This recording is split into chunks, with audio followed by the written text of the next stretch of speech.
ദൈവ തിരുനാമം വാഴ്ത്തപ്പെടുമാറാകട്ടെ. ഈ പ്രഭാതത്തിലെ നമ്മുടെ വായനാഭാഗം വിശുദ്ധ യോഹന്നാൻ എഴുതിയ സുവിശേഷം 1 മുതൽ 3 വരെയുള്ള അധ്യായങ്ങളാകുന്നു. ഇന്നത്തെ ചിന്തയ്ക്കായി അപ്പോസ്തല പ്രവൃത്തികൾ 11-ാം അധ്യായം 28-ാം വാക്യം.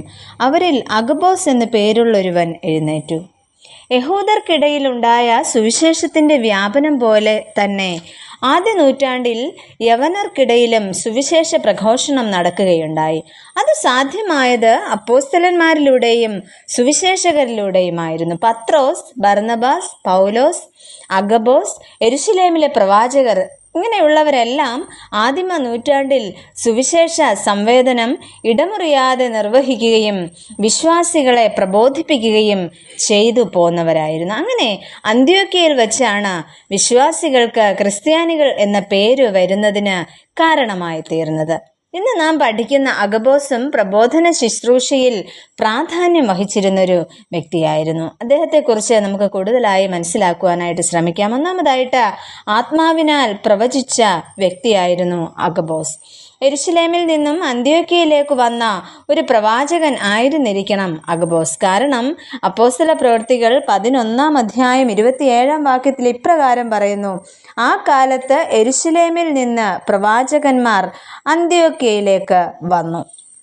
യേശു കർത്താവിൻ്റെ ദാസനും ദൈവിക അരുളപ്പാടുകൾ ജനത്തെ അറിയിക്കുകയും ചെയ്തിരുന്ന ഒരു വ്യക്തിയായിരുന്നു അഗബോസ്. ഇവിടെ 28-ാം വാക്യത്തിൽ നമുക്ക് ഇപ്രകാരം കാണുവാൻ കഴിയുന്നു: അവരിൽ അഗബോസ് എന്നു പേരുള്ളൊരുവൻ എഴുന്നേറ്റ് ലോകത്തിലൊക്കെയും മഹാക്ഷാമം ഉണ്ടാകുമെന്ന് ആത്മാവിനാൽ പ്രവചിച്ചു. ഇവിടെ അഗബോസ് പ്രവചിക്കുന്നത് ക്ഷാമം ഉണ്ടാകും എന്നല്ല, പിന്നെയോ മഹാക്ഷാമം ഉണ്ടാകും എന്ന മുന്നറിയിപ്പാണ് ഇവിടെ നൽകുന്നത്. ദൈവകൃപയും പ്രവചന മികവും ഉണ്ടായിരുന്ന ഒരു ക്രിസ്തു ശിഷ്യനായിരുന്നു അഗബോസ്. തിരുവചനത്തിൽ ഒരു കാര്യം കൂടെ അഗബോസിനെ കുറിച്ച് പറയുന്നു. അത് ക്ലൗദ്യോസിന്റെ കാലത്ത് സംഭവിച്ചു എന്ന് ആണ് പറയുന്നത്. അഗബോസ് പ്രവചിച്ച പ്രവചനം അത് നിറവേറുക തന്നെ ചെയ്തു. ഇന്നും നമുക്ക് ആവശ്യം ഇത്തരത്തിൽ ദർശനമുള്ള ക്രിസ്തീയ വേലക്കാരെയാണ്. അങ്ങനെയെങ്കിൽ നമ്മുടെയും പ്രവർത്തനങ്ങൾ ദർശനമുള്ളതും ദൈവാത്മ പ്രേരിതവും ആയി തീരട്ടെ. രണ്ടാമതായിട്ട് പ്രബോധനത്തോടൊപ്പമുള്ള കരുതൽ ഉള്ള വ്യക്തിയായിരുന്നു അഗബോസ്. പ്രബോധനത്തിനായുള്ള മുഖ്യ വിഷയം ക്രിസ്തു സംഭവവും രക്ഷയും ആണ്. മാത്രമല്ല മാതൃകാപരമായ പ്രായോഗിക ജീവിതവും അഗബോസിന്റെ ഉപദേശങ്ങളിൽ നമുക്ക് കാണുവാനായിട്ട് സാധിക്കുന്നു.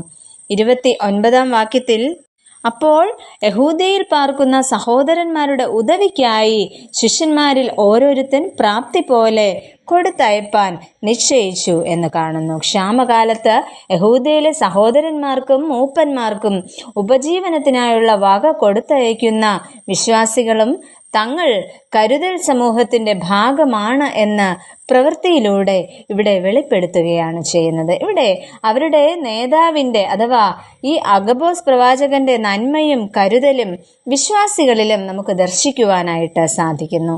ഇത്തരത്തിൽ അഗബോസും മറ്റ് അപ്പോസ്തലന്മാരും പ്രവർത്തിച്ചതുപോലെ സുവിശേഷത്തിൻ്റെ സംവേദനവും നിരന്തരമായ പ്രബോധനവും ഇന്നും സാധ്യമായി തീരേണ്ടതായിട്ടുണ്ട്. പ്രിയമുള്ളവരെ, ക്രിസ്തുവിനെ പരിചയപ്പെടുത്തുക എന്നത് മാത്രമല്ല, ഒരു കരുതൽ സമൂഹമായും നമുക്ക് പ്രവർത്തിക്കുവാനായിട്ട് സാധിക്കണം.